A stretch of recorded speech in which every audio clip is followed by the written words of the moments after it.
teman-teman yang kasih Tuhan, apa kabarnya? Masih semangat? Masih ya. Jadi sebelum kita mulai kebaktian sore hari ini, saya mau menyampaikan beberapa pengumuman untuk minggu ini. Pertama, teman-teman jangan lupa untuk terus mengikuti komsel-komsel yang ada. Silakan menghubungi koordinator-koordinator yang ada. Karena saya percaya dari situ kita akan semakin hari semakin melekat kepada firman Allah dan semakin berbuah. Dan kedua, ada pemberitahuan bagi yang tadi pagi nggak datang.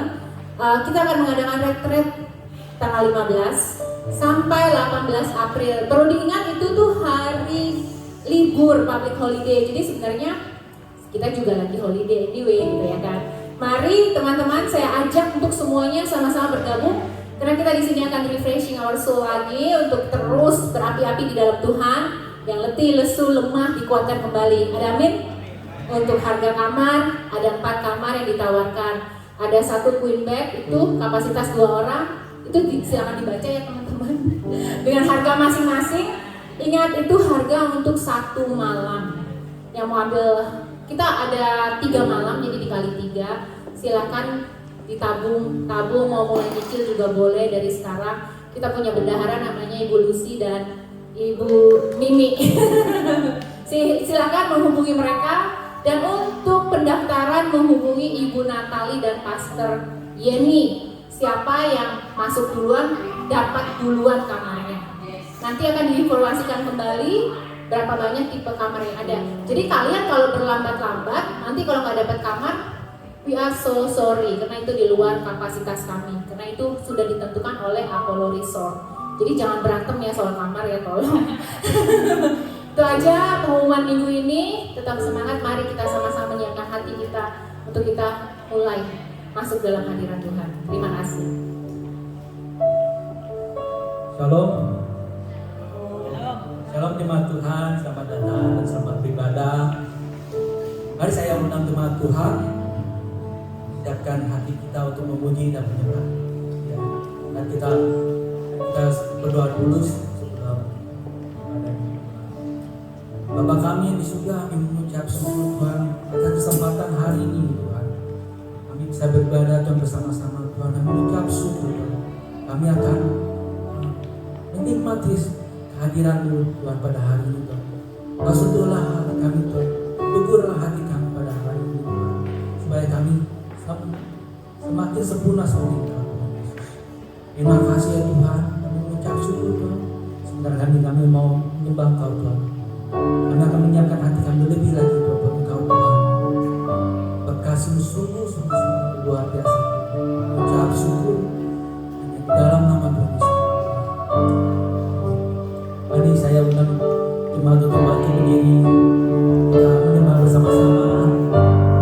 Tuhan Yesus sungguh luar biasa, sangat mengasihi kita lebih dahulu.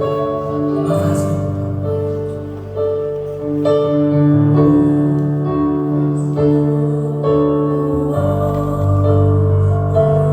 Oh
Tuhan Yesus kami berdoa. Haleluya. Amin. Shalom, shalom. Enggak ada suaranya di shalom. Lambaikan tangannya dulu. Yang katakan olahraga sedikit. Siapa yang percaya di sini kita umat pilihan Allah? Mulai angkat tangannya. Kita dipilih dan dikuduskan.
luar biasa. Kayaknya biasa-biasa kayak nggak oke.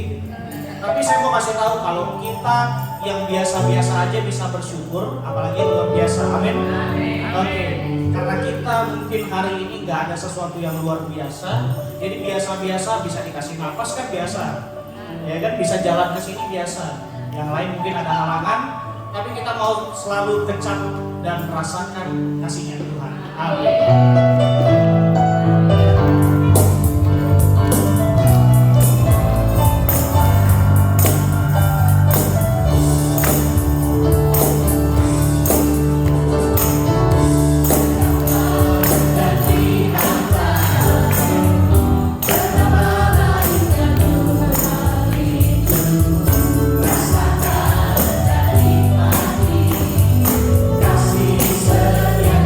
Kecap selada lihatlah.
yakin didoakan akan sangat besar kuasanya. Mari kita bersatu hati membawa doa syafaat kita. Tuhan, kami sungguh mengucap syukur Tuhan untuk kebaikan-Mu. Benar Tuhan, kasih setia-Mu tak pernah habis di dalam hidup kami ya Bapa. Kami mau belajar lebih lagi Tuhan untuk bersyukur senantiasa Tuhan. Tuhan, sore hari ini kami bersatu hati membawa bangsa ini Tuhan, bangsa di tempat kami bekerja, kami boleh tinggal di sini Tuhan, bahkan Tuhan kami boleh memulai keluarga kami di sini. Kami mau berdoa ya Bapa untuk kesejahteraan bangsa ini Tuhan. Kami mau mengangkat Australia ke dalam tangan-Mu Tuhan. Sungguh Tuhan, biar kasih setia Allah turun atas bangsa ini, biar belas kasihan-Mu boleh turun ke atas bangsa ini Tuhan.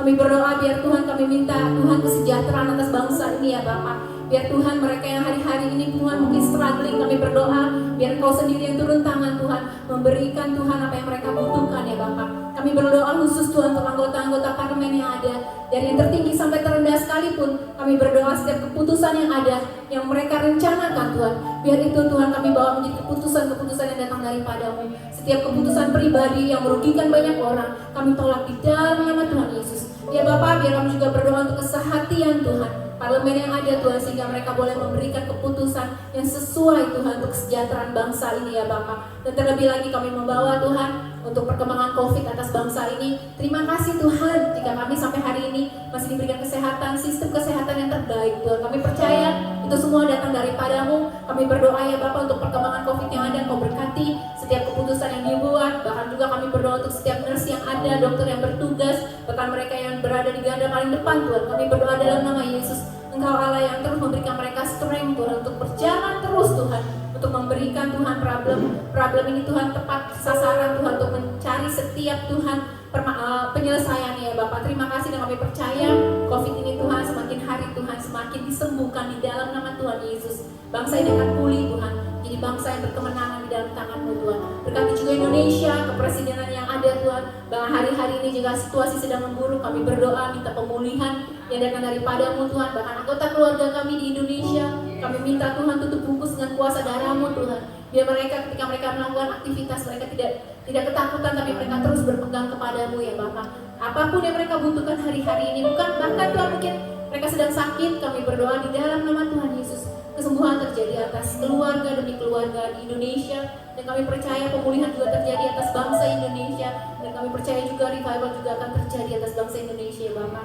Terima kasih kami membawa para gembala yang ada di tempat ini Tuhan, untuk penuai Tuhan, untuk Nawastu, untuk Cire Tuhan, untuk host, untuk home Tuhan. Kami berdoa ya Bapak, jadikanlah mereka hamba-hamba Allah yang tetap setia sampai akhir ya Bapak, yang menjalankan panggilan hidup mereka dengan kuat ya Bapak. Sertai kehidupan mereka Tuhan, apa yang mereka rindukan. Kami percaya Engkau Allah yang menyediakan Tuhan. Biar tangan kaki mereka melangkah dengan tegak Tuhan, karena ada Allah berserta dengan mereka Tuhan. Kemanapun mereka pergi, kami percaya urapan yang baru menyertai hidup mereka Tuhan. Terima kasih, kami berdoa untuk keselamatan hidup mereka. Tidak ada satupun yang jahat yang dapat menyentuh hidup mereka, karena Yesus, darah-Mu terus menutup bungkus mereka dengan keluarga yang ada. Tuhan, kami juga berbawa retret yang akan dijalankan pada bulan April Tuhan. Biar ini semua terjadi sesuai dengan kehendak-Mu saja ya Bapak. Tuhan, panitia-panitia yang ada, kami berdoa untuk mereka Tuhan, berikan mereka hikmat, ide kreatif Tuhan, dan bekerja bersama di dalam lingkungan yang penuh dengan kasih ya Bapak. Dan kami juga berdoa untuk unity Tuhan, boleh ada atas setiap peserta-peserta, atas setiap pekerja-pekerja yang ada. Kami serahkan Tuhan kebutuhan kami juga ke dalam tangan-Mu. Kami percaya Tuhan, kami melihat banyak perkara ajaib yang akan terjadi di depan, dan kami juga akan melihatnya kembali Tuhan. Terima kasih Bapak, sertai Tuhan acara ini dari awal, pertengahan, sampai terlaksananya, biar nama-Mu dipermuliakan. Terima kasih Yesus. Kami juga berdoa untuk teman-teman kami yang hari ini sedang sakit, mungkin yang berada di rumah sakit ya Bapak, yang struggling hari-hari ini. Kami berdoa di dalam nama Tuhan Yesus, minta kesembuhan yang datang daripada-Mu Tuhan. Kami sendiri gak mengerti apapun itu, tapi kami percaya kuasa Allah bilu-bilu menyembuhkan hidup mereka. Tubuh yang sakit dipulihkan, bukan organ-organ Tuhan. Kami berkata di dalam nama Yesus, Engkau bisa membangkitkan tulang yang kering, dan mereka juga akan mengalami mujizat-mujizat yang ajaib dalam hidup mereka Bapak. Terima kasih Yesus, terpujilah nama-Mu. In the name of Jesus kami berdoa dan mengucap syukur. Haleluya.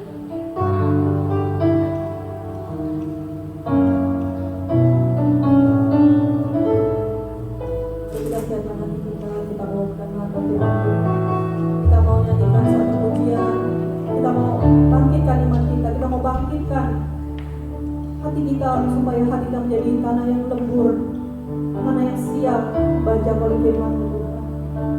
Haleluya.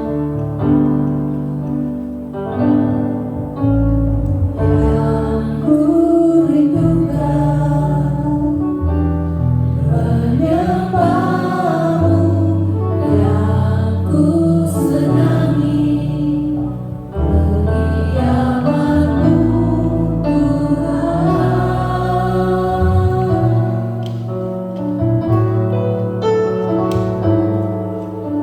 Tuhan ini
Buka mata hati dan pikiran kami Tuhan.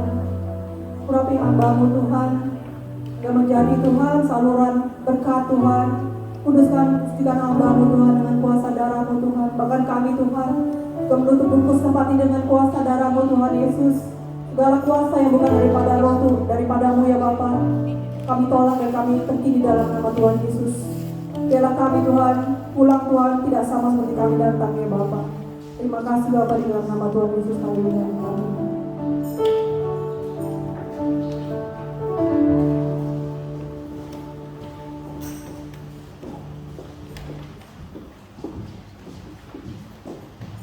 Shalom semuanya. Saya nyambung ya. Jadi sekalian share firman Tuhan. Apa kabar semuanya? Luar biasa ya.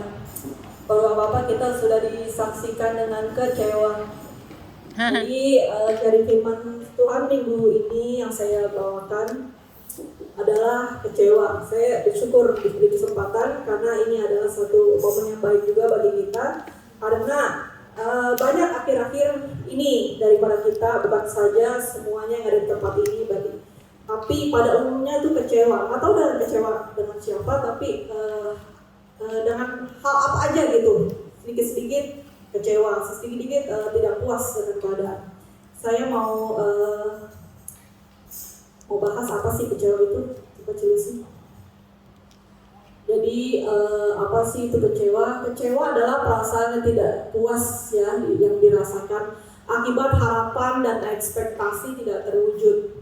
Bahkan dalam kecewa ada perasaan menyesal telah melakukan pilihan tertentu. Jadi itu adalah kecewa. Ini banyak ya dialami oleh setiap orang. Jadi kita tuh seperti contohnya gini, ekspektasi saya datang ke Australia ini langsung dia dapat pekerjaan yang bagus, yang oke, nggak usah ada bekerja keras gitu. Tapi ternyata ekspektasinya itu double kerjanya ya. Jadi kalau di Indonesia kita bisa bangun jam 8, jam 9, mungkin di sini bangunnya jam 5, jam 6 gitu. Nah itu ekspektasi. Jadi kecewa itu adalah hal yang umum, yang lumrah gitu. Di sini saya mau tanya, ada nggak yang nggak pernah kecewa hidupnya? Nggak ada ya. Rata-rata kecewa. Jadi pernah mengalami rasa kecewa yaitu. Jadi sebab kita menjadi kecewa yaitu satu, ekspektasi kita terlalu tinggi gitu kepada orang atau sesuatu terlalu tinggi ya. Terus yang kedua bisa ketika kita berbuat baik kita mengharapkan balasan serupa gitu. Jadi apapun itu kita mau dapat balasan yang serupa. Terus ada pada dasarnya orang di sekitarmu memang tidak baik gitu. Walaupun kita baik, orang-orang ada yang nggak baik gitu. Misalnya kita lagi nyetir gitu, nggak dikasih jalan gitu, atau itu sebenarnya bukan salah kita, tapi memang pada dasarnya sekeliling kita tuh ada yang nggak baik gitu. Tapi ada juga perasaan kecewa disebabkan oleh dikhianati atau dibohongin gitu kan. Nah ini juga bisa menyebabkan perasaan kecewa. Terus sebab juga tidak puas dengan hasil yang diterima. Contohnya kita udah belajar mati-matian gitu kan untuk mendapatkan nilai yang bagus. Ternyata setelah kita terima nilainya kita malah mendapatkan nilai yang pas-pasan. Sedangkan teman kita yang nggak belajar, yang nggak serius gitu bisa santai-santai bisa dapat nilai yang tinggi gitu, dapat nilai A. Itu juga menyebabkan kita menjadi kecewa. Kita mau belajar dari firman Tuhan. Siapa sih tokoh yang pernah kecewa gitu? Kita buka dari 1 Raja-Raja 19, sebenarnya dari ayat 1 sampai 8. Saya baca ayat yang ganjil, jemaat baca ayat yang genap ya. Jadi dari ayat pertama, ketika Ahab memberitahukan kepada Izebel segala yang dilakukan Elia dan perihal Elia membunuh semua nabi itu dengan pedang,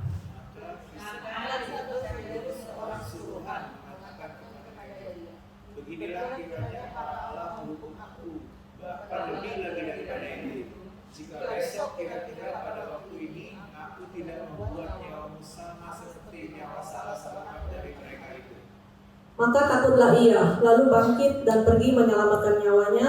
Dan setelah sampai di Beersheba yang termasuk wilayah Yehuda, ia meninggalkan bujangnya di sana.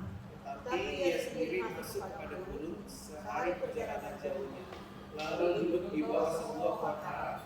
Kemudian ia ingin mati, katanya, cukuplah itu, sekarang ya Tuhan, ambillah nyawaku, sebab aku ini yang tidak lebih baik daripada nenek moyang. Ya, next slide. Yang kelima, sesudah itu ia berbaring dan tidur di bawah pohon arar itu. Tetapi tiba-tiba seorang malaikat menyuruh dia dan berkata kepadanya, bangunlah, makanlah. Ketika ia melihat sekitarnya, maka terselah kepalanya ada roti bakar dan sebuah kendi berisi air. Lalu ia makan dan minum, kemudian berbaring pula. Tetapi malaikat Tuhan datang untuk kedua kalinya dan menyentuh dia serta berkata, bangunlah, makanlah, sebab kalau tidak perjalananmu nanti terlalu jauh bagimu. Maka bangunlah ia, lalu makan dan minum, dan oleh kekuatan makanan itu, ia berjalan 40 hari 40 malam lamanya sampai ke gunung Allah yang di gunung Horeb. Next slide. Jadi di sini kita mau belajar dari Elia ya. Nabi Elia itu nabi terbesar di zamannya, di zaman perjanjian lama. Bahkan di perjanjian baru Nabi Elia itu nabi yang disebut-sebut.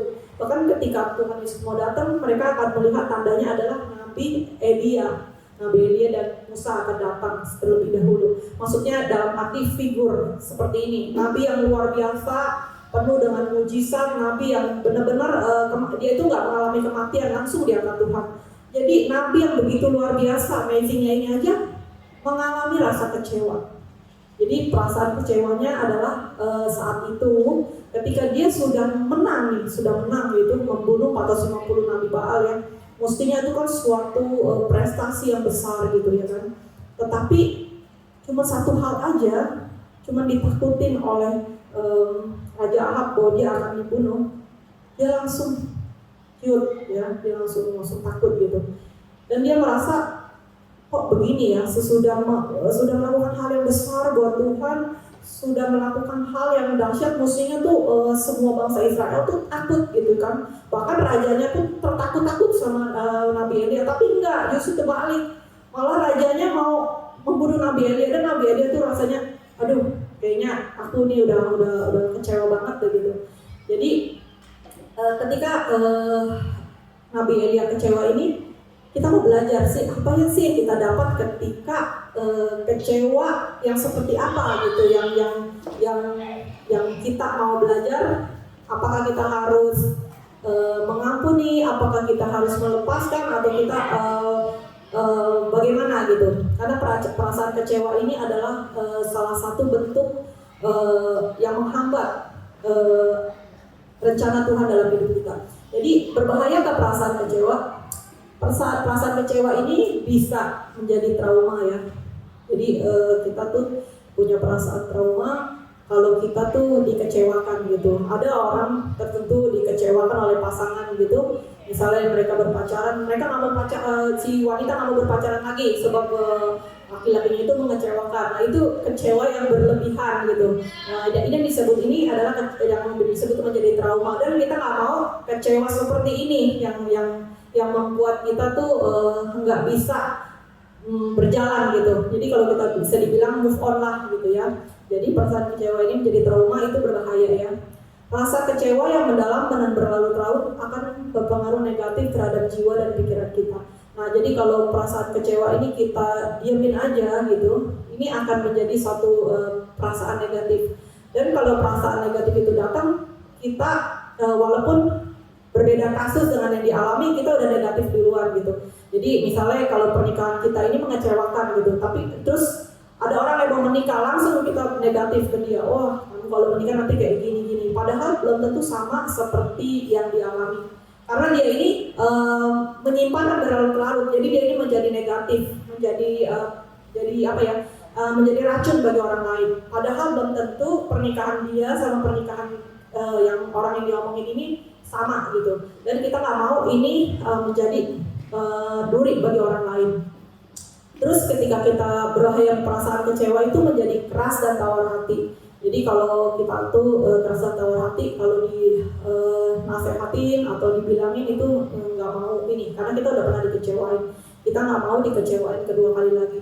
Jadi perasaan perasaan kecewa ini sangat bahaya. Nah, kita mau belajar dari Elia ya. Jadi ketika Nabi Elia ini kecewa gitu ya, dia kecewa dengan apa yang dialami. Kok kenapa begini gitu. Nah dia ini pergi ke padang gurun gitu. Dia pergi ke padang gurun meninggalkan bujangnya. Kenapa dia meninggalkan bujangnya? Dia mau berurusan sama Tuhan sendirian. Jadi biasanya kalau kita tuh kecewa ya, kita mau ngajak-ngajak orang lain nih, kita mau dapat supporter gitu ya.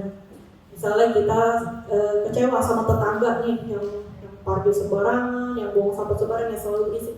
Kita ajak-ajak suami kita gitu. Tuh, tetangga sebelah gitu. Ini bukannya hal itu aja. Jadi semua hal kita kalau kecewa, kita mau dapat dukungan, kita mau ngajak-ngajak gitu.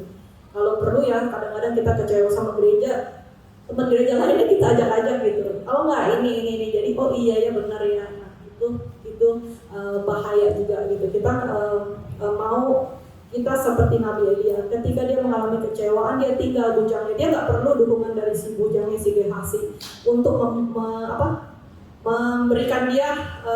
Mungkin kalau Gehazi diajak, dia akan bilang benar ya, Tuhan tuh udah bekerja keras gitu, udah supaya kok Tuhan begitu ya, nggak membela ya, masa bukannya raja malah takut malah mau membunuh Tuhan gitu. Tapi dia nggak mau dengar pendapat si bujangnya. Dia tinggalkan bujangnya di luar dan dia datang sendiri ke padang gurun dan dia mulai datang kepada Tuhan. Itu yang pertama yang saya mau bilang, ketika kita percaya, pertama kita datang sama Tuhan, kita menyendiri dulu. Kita nggak perlu minta dukungan si A, si B, si C gitu. Walaupun kita itu sebenarnya nggak di posisi yang salah gitu. Nah, bagaimana bangkit dari kekecewaan? Kita evaluasi harapan yang dicapai. Jadi evaluasi harapan yang dicapai itu, misalnya kita tuh mau harapan kita itu besar sekali gitu. Kita sudah melakukan hal yang terbaik gitu. Tetapi nggak sesuai dengan harapan. Jadi misalnya kita nih kita sudah mendidik seseorang gitu, sudah mengajari dia segala macam. Misalnya dia ini mau belajar apa gitu, dia pemain musik gitu. Begitu dia sudah pro, dia pergi ya gitu. Kita ada sedikit kekecewaan pastinya kan. Kok dari nol sudah menjadi jago, kok dia pergi gitu. Nah itu bagaimana kita mau bangkit dari kecewaan? Kita harus ambil positifnya dari pelajaran yang terjadi. Jadi kita itu tidak menyalahkan si orang tersebut gitu. Kita mau mengambil sisi positifnya apa? Oh ternyata aku ini sudah meng-create seseorang sampai sukses loh, walaupun nggak di tempat ini lagi nggak apa-apa. Kita mau ambil sisi positifnya gitu. Nah itu terus bagaimana cara bangkit dari kecewaan lagi adalah belajar untuk rela dalam hidup walau tidak menerima ya. Jadi kalau misalnya dalam ada perlombaan gitu ya, kita udah merasa kita yang paling baik gitu. Ternyata kita nggak menang gitu. Kita belajar rela aja. Kita belajar rela walaupun kita tuh tidak menerima, kita tuh kalah gitu. Tapi itu semua karena Tuhan biarkan. Maksudnya Tuhan tuh izinin kok. Tuhan izinin itu terjadi karena Tuhan bisa melihat ke depannya apa sih, kenapa sih dia nggak izinin gitu. Pasti ada sesuatu yang Tuhan mau kerjakan gitu. Pasti ada sesuatu yang lebih baik lagi yang bisa dikerjakan. Next. Nah, ini selanjutnya gini. Ketika Nabi Elia itu dia masuk ke padang gurun, ya dia tertidur ya gitu. Saking dia capeknya dengan kadang-kadang kita kecewa. Kalau kita kecewa kita capek ya, kita kadang nggak mau makan gitu kan. Tapi dia ini dia datang sama Tuhan, terus dia tertidur sampai malaikat datang kepada dia. Ketika malaikat datang kepada dia, memberikan dia penghiburan gitu, makan gitu. Kenapa? Dia Tuhan nggak mau Nabi Elia ini terus dalam kekecewaannya. Karena ada sesuatu yang besar yang sudah Tuhan rencanakan di balik kekecewaannya. Kita mau lihat di 1 Raja 19 ayat 15. Firman Tuhan kepadanya, pergilah kembali ke jalanmu melalui padang gurun ke Damsyik. Dan setelah engkau sampai, engkau harus mengurapi Hazael menjadi raja atas Aram. Juga Yehu cucu Nimsi harus keurapi menjadi raja atas Israel. Dan Elisa bin Safat dari Abel Mehola harus keurapi menjadi nabi menggantikan engkau. Next. dulu sih, tolong ya. Jadi saya mau belajar dari Nabi Elia ini, sebenarnya ini slide-nya agak di depan ya. Jadi ketika sikap orang percaya kecewa, tadi saya bilang berdiam diri untuk berdoa. Jadi yaitu pertama kita nggak perlu berkata-kata gitu. Coba kalau si Nabi Elia itu berkata-kata sama Gehazi segala macam, kamu ini tau nggak Tuhan tuh begini. Padahal Tuhan ada rencana yang lebih besar gitu, yaitu Nabi Elia harus mengurapi 2 raja, dan 2 raja ini akan membalas kalahan Nabi Elia, di mana raja tersebut akan membunuh Raja Ahab, yaitu raja yang akan membunuh Nabi Elia. Jadi sebenarnya Tuhan nggak pakai Nabi Elia bisa membunuh Raja Ahab gitu langsung membalas, enggak, dia pakai orang lain, tapi dia pakai Nabi Elia untuk mengurapi dulu si raja ini. Jadi jangan kecewa dulu. Kamu istirahat boleh, kamu diam diri, kamu berdoa, terus kamu membawa kekecewaan ke hadirat Tuhan boleh gitu. Tapi harus bangkit lagi karena ada hal besar yang sedang akan dia kerjakan gitu. Nah, jadi kalau misalnya ada hal kerja yang kita kerjakan, cepat-cepat bangkit. Jangan merenungi di situ dan terus bahkan merasa kita itu orang yang paling kasihan gitu loh. Jadi sikap orang percaya ketika kecewa yaitu seperti ayat keempat dan ayat ke-7 ya, dia datang kepada gurun, dia meninggalkan bujangnya, dia datang berdoa, dia membawa hadirat Tuhan. Bahkan Tuhan itu memberikan penghiburan dengan memberikan mengirim malaikat ya untuk memberi makanan. Jadi ketika orang percaya kecewa, Tuhan pasti akan memberikan penghiburan, memberikan pertolongan. Jadi untuk bangkit kembali. Terus kita mau belajar dari bukan orang percaya. Kalau kecewa itu bagaimana? Itu di 1 Raja-Raja 2 ayat 4 sampai 7, saya nggak usah buka ayatnya. Jadi ini adalah kisah Raja Ahab. Raja Ahab juga sama kecewa, ya. Jadi dia itu menginginkan kebun anggurnya Nabot, ya. Terus Nabotnya itu menolak gitu. Nggak bisa kamu mengambil tanah kebun anggur ini adalah warisan turun temurun, saya nggak akan jual bagaimanapun juga. Karena pada zaman pada orang Yahudi itu tidak menjual warisannya yang dititipkan oleh nenek moyangnya. Nah, Raja Ahab ini berbeda dengan Nabi Elia. Dia ini ngambek, tidak mau menerima kekecewaannya. Dia ini masuk ke kamar, tidak mau makan. Terus di sebelah istrinya datang, itu berbalik dengan Nabi Elia. Bukannya berdiam diri, dia minta dukungan gitu, begini loh, begini. Nah, dukungannya juga bukan dari orang yang benar, dari orang yang salah. Jadi mulai mereka berdua merencanakan sesuatu yang jahat ya. Jadi menyalahkan keadaan. Iya, kamu kan raja, kamu nggak semestinya tuh bisa ditolak keinginanmu. Udah. Jadi mereka merencanakan yang jahat. Jadi kekecewaan itu berkembang, bukannya seperti Nabi Elia dikecilin, ya, terus dihibur, ditolong, diberikan visi yang lebih besar lagi, tapi kebalikan dari Raja Ahab ini. Ketika dia kecewa, dia mulai menyalahkan keadaan, terus berusaha membalikan keadaan dan menghalalkan segala cara. Jadi menghalalkan segala cara supaya bagaimana kekecewaannya itu menjadi kepuasan bagi dirinya. Dia nggak mau tahu caranya bagaimana, mau bagaimana caranya. Yang penting dia nggak kecewa gitu. Nah, ini adalah kecewa yang salah. Jadi kalau kecewa yang salah itu adalah ngambek gitu, tidak mau menerima kekecewaan. Terus yaitu menyalahkan keadaan dan berusaha membalikan keadaan, menghalalkan segala cara supaya dia ini menjadi posisi yang benar gitu. Nah, selanjutnya mengapa harus bangkit dari rasa kecewa? Yang tadi saya tadi bilang, karena Tuhan itu punya rencana yang besar dalam hidup kita. Mungkin Tuhan izinin kita kecewa di hal kecil ya, di hal ini gitu. Nah, tapi kalau hal ini aja kamu kecewanya berlarut-larut, apalagi hal besar yang sedang aku taruh di depan gitu, yang mungkin lebih besar kecewanya. Jadi latihan aja kalau kita punya rasa kecewa itu, jangan dianggap nyalahin si orang tersebut gitu, ya. Jadi misalnya saya kasih contoh gini, misalnya Nur rencana mau holiday ajak saya ke Tasmania gitu ya, terus udah dari beberapa tahun, terus saya pasti ikut. Ternyata pas waktunya Nur nggak mengajak saya gitu kan. Dia pergi, terus saya kecewa dong, ya kan, kok begitu misalnya gitu. Nah, kecewa yang benar adalah saya mungkin ada rencana yang lain. Mungkin saya nggak diizinin, kenapa gitu? Mungkin ada hal lain yang Tuhan kerjakan. Saya nggak perlu menyalahkan nurnya gitu. Saya nggak perlu menyalahkan nurnya. Kenapa sih dia nggak ngajak saya? Kenapa ini? Kita selalu berbalik kepada Tuhan. Sebab Tuhan itu selalu mengizinkan atau tidak mengizinkan gitu. Bisa saja dia itu mengingatkan waktu ajak panen bisa gitu. Tetapi dia bikin membuat Nur lupa dengan ajakannya gitu. Bukan berarti Tuhan itu punya sesuatu yang nggak bagus bagi kita. Kita nggak perlu kecewa sama si orang bersangkutan, tapi kita percaya Tuhan mengizinkan itu terjadi ya.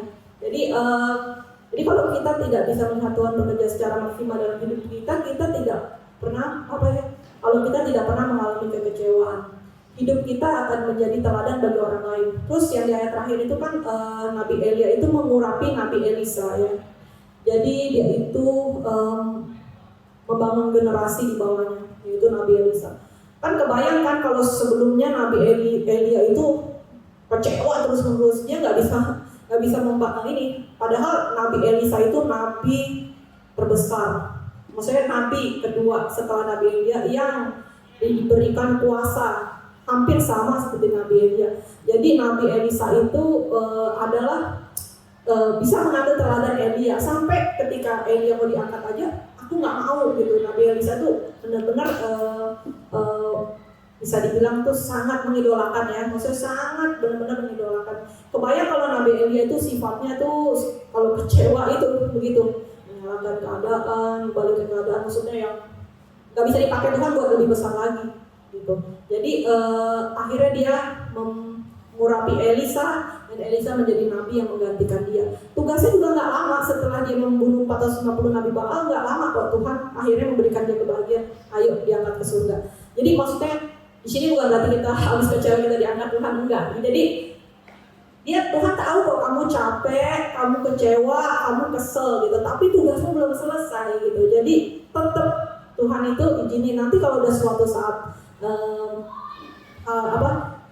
dia tahu kok gitu, maksudnya kita nggak usah perlu menjelaskan gitu, ayo ini dia yang salah, dia ini aku bener kalau ini nggak usah, karena Tuhan itu Tuhan yang tahu bagaimana kita mengelola kekecewaan kita menjadi sesuatu yang besar. Jadi kita tuh mau menjadi teladan bagi orang-orang kita, apalagi orang-orang yang di bawah kita yang akan kita tuntun, orang-orang yang kita didik, dia akan melihat teladan hidup kita gitu. Coba kayaknya sudah selesai sharing saya. Jadi tentang kecewaan itu yang pertama, berdiam diri, datang sama Tuhan, nggak perlu bawa supporter gitu kan untuk memenangkan kita gitu. Terus yang kedua, bawa kecewaan itu ke hadirat Tuhan. Nggak usah walaupun kita tuh bisa sebenarnya menjelaskan gitu, oh ini sebenarnya aku loh yang menang, ini nggak usah, karena Tuhan itu yang mengizinkan semua terjadi. Dan bangkit kembali gitu. Misalnya nggak menang perlombaan tahun ini, tahun depan belajar lagi, praktis lagi. Kalau Tuhan mengizinkan pasti menang gitu. Jadi semua itu tidak perlu menyalahkan juri, nggak perlu menyalahkan lapangannya, nggak perlu. Jadi memang balik ke kita sendiri. Tuhan itu izinin supaya kita itu punya rencana ke depan yang Tuhan taruh lebih besar lagi dalam hidup kita. Yang mungkin Pak Yuki mau menambahkan.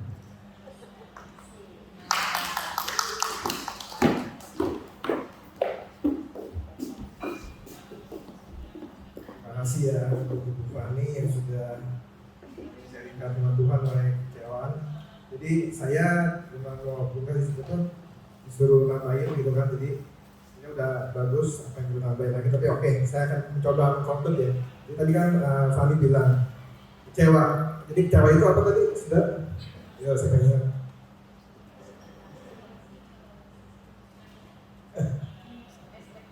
Ya, jadi kalau sesuatu yang nggak sesuai dengan sama ekspektasi kita nih, kita jadi kecewa gitu ya. Jadi yang sesuatu yang nggak sesuai dengan harapan kita. Nah, sebenarnya dalam bahasa Inggrisnya itu lebih menarik lagi saudara. Siapa tahu bahasa Inggrisnya saudara? Kecewa. Is that point? Nah itu kalau dipecah, ini mah versi saya ya saudara ya. Ini nggak ada yang ngajar, ini versi saya. Jadi kalau dipecah itu antara kata dis dan appointed. Jadi appointed itu apa artinya saudara? Tunjuk. Jadi kalau disappointed itu berarti nggak ditunjuk. Wah, nggak ditunjuk berarti kecewa. Nah, ini cuma internet saja. Nah, saudara, sebenarnya kecewa itu ya bisa dialami sama siapa aja seperti tadi bilang.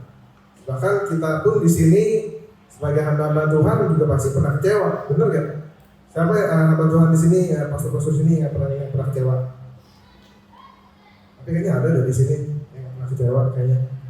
Kayaknya Pastor Iman nggak pernah kecewa nih. Habis nggak?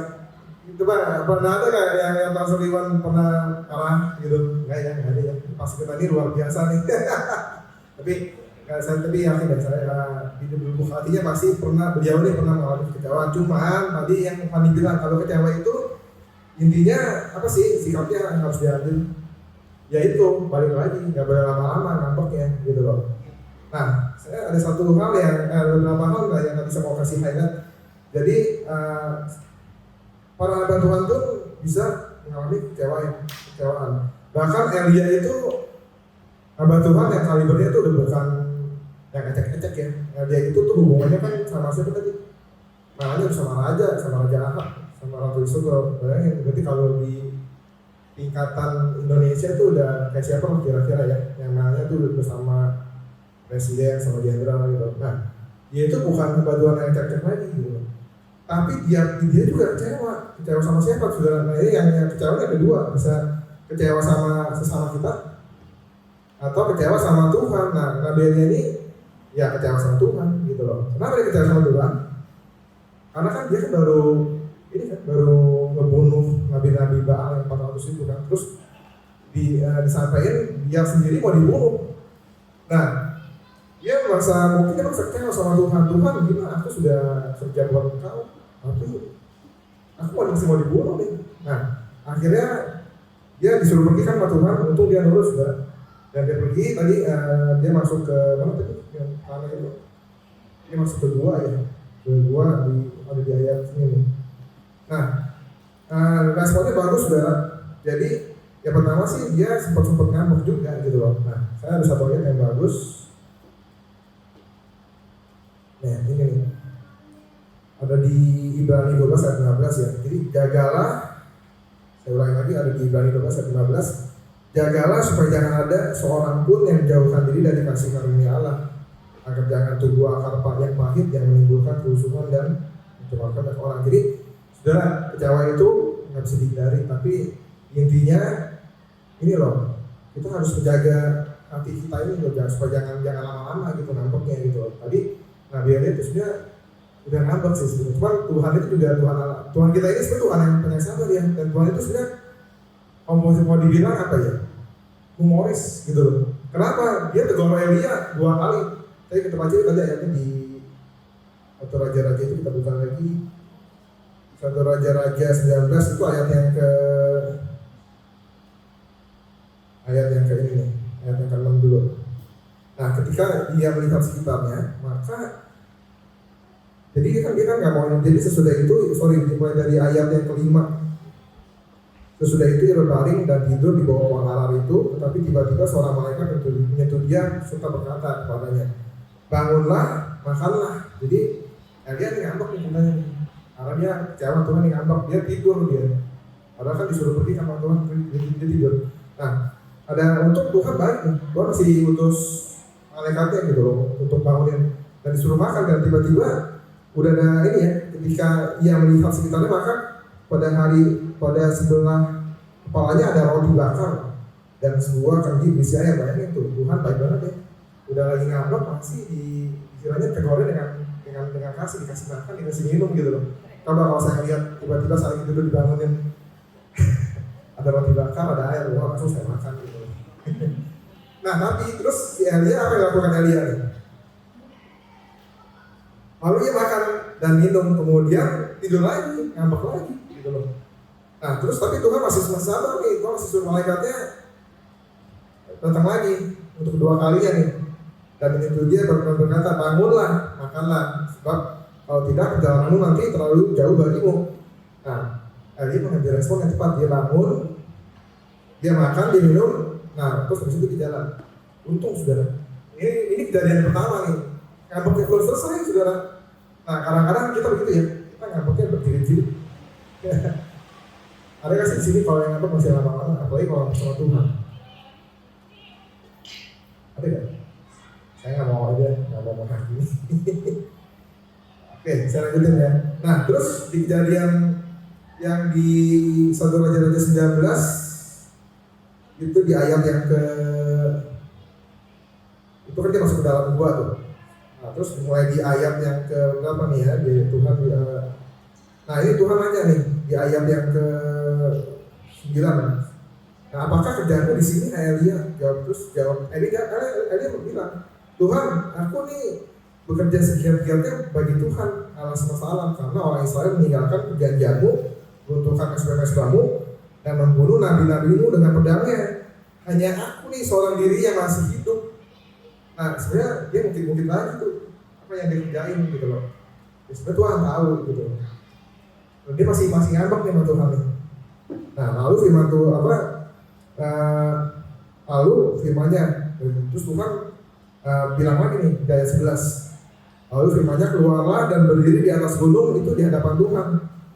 Nah, maka Tuhan ini sangat humoris nih kalau saya bilang ya. Tuhan kan udah ngomong sama Elia kan berkali-kali kan.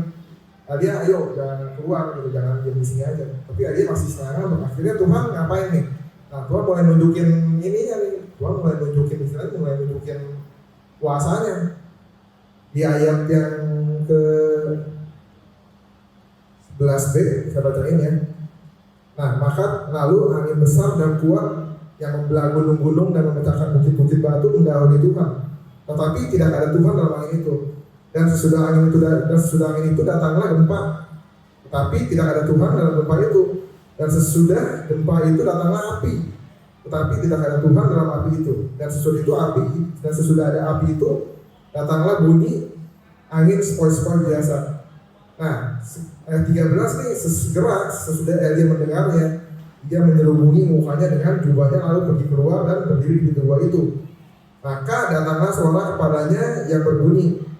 Yang tadi diulangi lagi, Tuhan nanya lagi nih, Elia lagi, apakah kerjamu di sini hai Elia? Nah, dia jawab lagi. Jawabnya, aku bekerja segiat-giatnya bagi Tuhan Allah semesta alam, karena orang Israel meninggalkan perjanjianmu, meruntuhkan mesbah-mesbahmu, dan membunuh nabi-nabimu dengan pedang.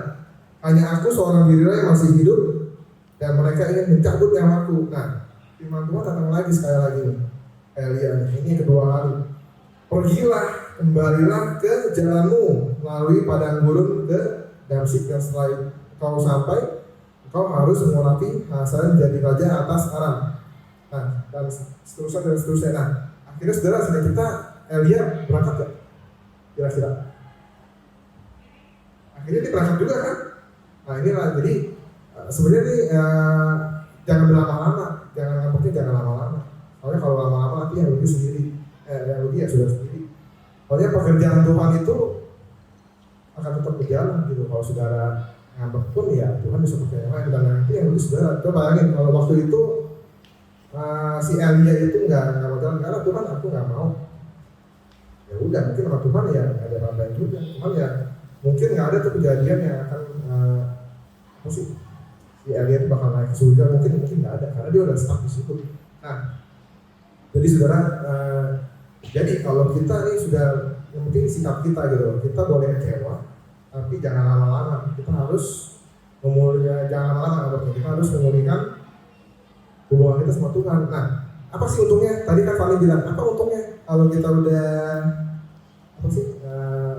memulihkan diri kekecewaan? Tadi kan salah satunya kan pelayanan kita akan menjadi maksimal. Nah, ini kalau kita lihat di 1 Raja-Raja 19 ini, tadi setelah Elia mengambil keputusan untuk berhenti ngambeknya dan dia mulai jalan gitu.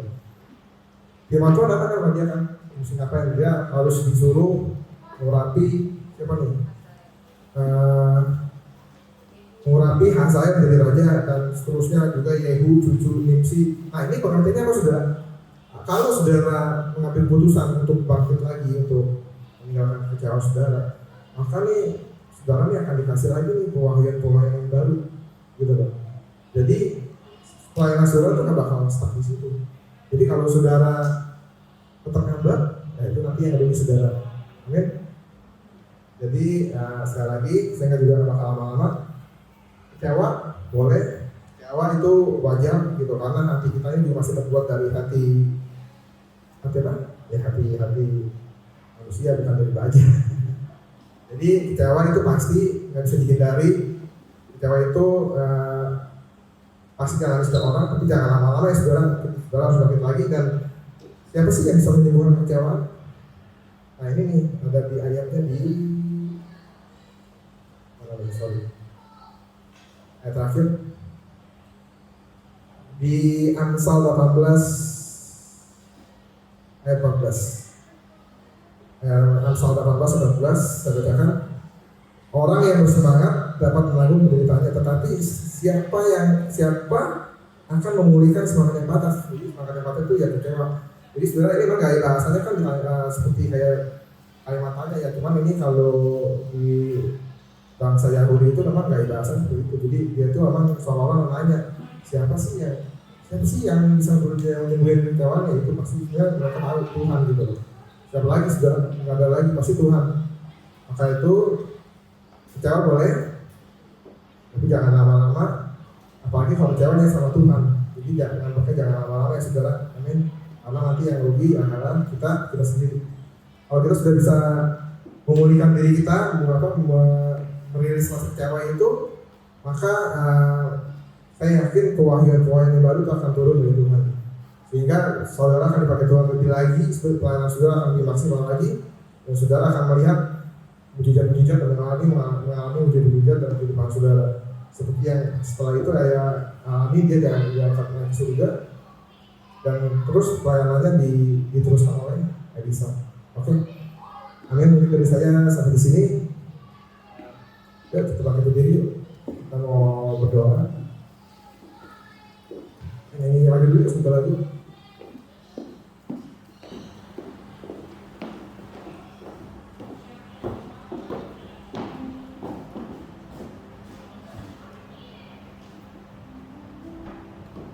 Nyanyikan lagu Ajarkan Tuhan.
Syukur Tuhan untuk firman-Mu Tuhan pada sore hari ini Tuhan, mengajarkan kami Tuhan mengenai kekecewaan Tuhan. Kami tahu Tuhan, kami manusia terbatas Tuhan, tapi kami tahu Tuhan, kalau ada hal yang kita terbatas Tuhan. Sekali lagi Tuhan, ajar kepada kami Tuhan, agar kami memperoleh hati bijaksana Tuhan, agar kami Tuhan dapat mengetahui Tuhan rancangan-rancangan-Mu yang ada pada kami Tuhan, sehingga Tuhan kami nggak merasa kecewa lagi Tuhan jika suatu saat sampai nanti Tuhan harapan kami ini nggak sesuai Tuhan dengan apa yang kami harapkan ya Tuhan.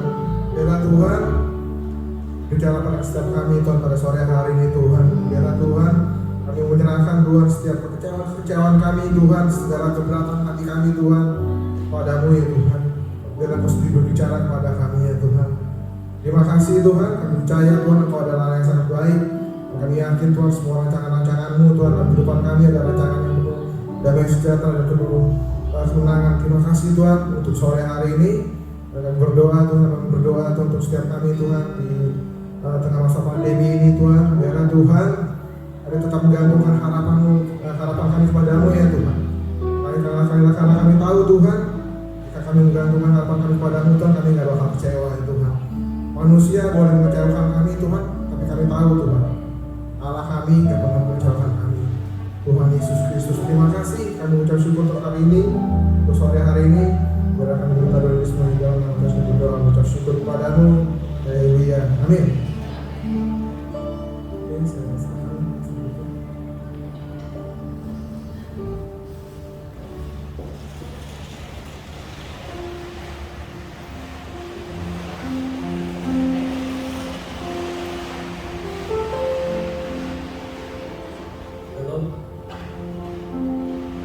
Karena bagian yang pada sore ini luar biasa dengan Amin. ini. Makasih untuk Ibu Fani yang telah membagikan firman Tuhan pada sore ini. Sekali lagi kan kita mau beri persembahan kesimpulan. Mari kita berdoa. Bapa kami yang sudah mengucap syukur Tuhan hari ini Tuhan. Pada sore hari ini kami bisa beribadah bersama-sama Tuhan. Firman-Mu ya Tuhan, sebelum menguatkan kami. Terima kasih Tuhan, Tuhan yang telah membagikan firman Tuhan ini berkati juga lebih lagi Tuhan dalam kehidupan dan keluarganya Tuhan. Apakah lagi lebih lagi Tuhan, memberikan firman-Mu ya Tuhan. Terima kasih ya Tuhan, mengajarnya akan memberikan persembahan Tuhan, akan memberikan persembahan ini dengan ucapan syukur. Di dalam nama Tuhan Yesus kami berdoa. Haleluya. Amin.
di belakang itu ada sendal.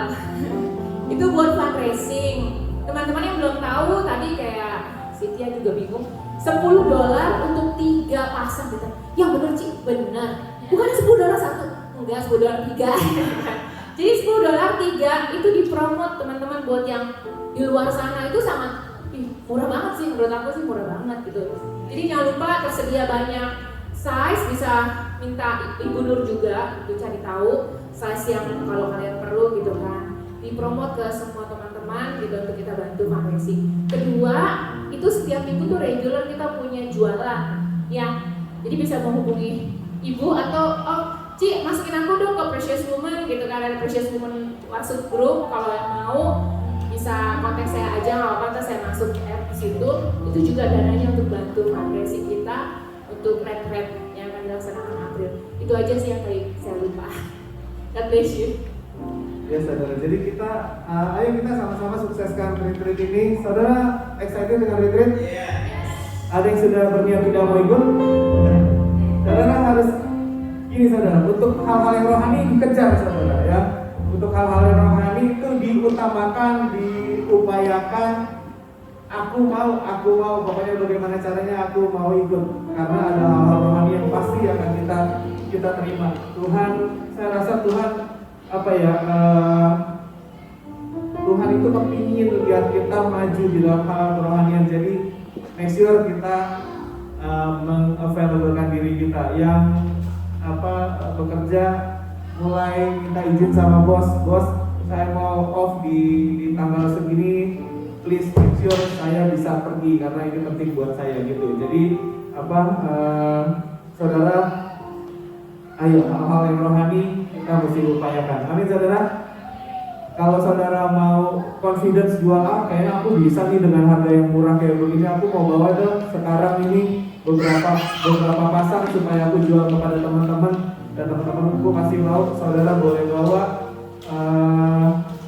kita makin cepat kita jual makin bagus karena tempat juga terbatas ya, maksudnya ada kurang lebih 11 atau 12 box yang sendal-sendal itu. Jadi kalau misalkan kita punya teman grup, share grup, seberapa banyak yang kita bisa jual makin cepat makin bagus, bantu supaya retreat ini bisa memiliki dananya supaya semuanya bisa diatasi. Amin saudara. Ya, kita lagi berdiri, kita mau selesai dengan jam ibadah kita hari ini. Kita arahkan sama-sama tangan kita ke atas. Terima kasih Tuhan buat kebaktian hari ini Tuhan, dari awal hingga akhirnya Tuhan Kau yang menyertai Tuhan. Terima kasih Tuhan Yesus. Berdoa Tuhan biar kebaktian ini Tuhan Yesus yang kami persembahkan Tuhan, pujian, penyembahan Tuhan, pengagungan kami kepadamu Tuhan Yesus. Kau boleh menerimanya Tuhan dengan segenap hati, boleh menyenangkan hatimu Tuhan Yesus. Kami pun terima kasih Tuhan buat firman-Mu Tuhan yang menguatkan kehidupan kami. Ajar kami untuk tidak menjadi kecewa Tuhan. Ajar kami Tuhan untuk menjadi pribadi yang selalu Tuhan tahu bahwa Kau begitu baik dalam kehidupan kami. Bahkan Kau tidak pernah mengecewakan kami Tuhan. Kalau kami kecewa terhadap satu atau dua hal, bahkan kalau kami kecewa terhadap-Mu Tuhan, pasti ada salah Tuhan di dalam kehidupan kami, salah di dalam nilai, salah di dalam melihat sesuatunya Tuhan. Ajar kami Tuhan, bentuk kami, rubah kami Tuhan, supaya hidup kami Tuhan boleh mempercayai bahwa Engkau adalah Tuhan yang begitu baik dalam kehidupan kami. Sekarang Tuhan, mari Tuhan Kau memberkati setiap anak-anak-Mu yang hadir hari ini Tuhan. Berkat yang datang daripada Allah Bapa, cinta kasih yang daripada Tuhan Yesus Kristus, serta persekutuan yang hidup bersama dengan Roh Kudus boleh menyertai kehidupan kita semua sampai Maranatha Tuhan Yesus datang yang kedua kali untuk menjemput kita semua, dan kita semua boleh didapati sebagai hamba yang setia dan berkenan. Di dalam nama Tuhan Yesus Kristus kita semua yang percaya boleh sama-sama katakan amin, amin, amin. Tuhan Yesus memberkati kita semua. God bless, God bless.